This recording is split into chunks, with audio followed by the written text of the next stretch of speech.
Saudara anggota DPRD Makassar mendapati pembangunan hotel praktek Poltekpar tidak memiliki izin membangun.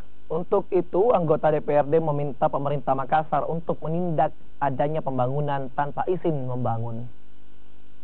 Berdasarkan laporan warga, sejumlah anggota DPRD Makassar meninjau pembangunan hotel praktek Poltekpar yang kedapatan tidak memiliki izin membangun.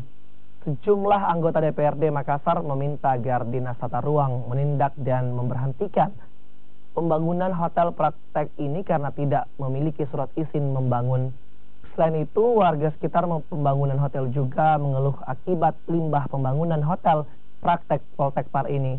Warga juga resah dari dampak pembangunan hotel, yakni datangnya banjir.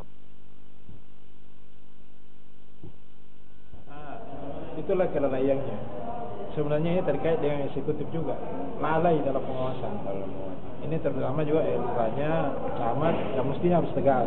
Apapun pembangunan di daerahnya harus dia tahu.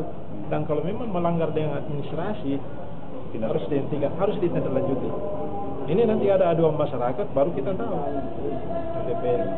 Dan jujur saya katakan, saya sempat ke sana untuk silaturahmi dengan masyarakat. Ada penyampaian seperti ini. Saya bilang kalau DPR mau ditindaklanjuti, tolong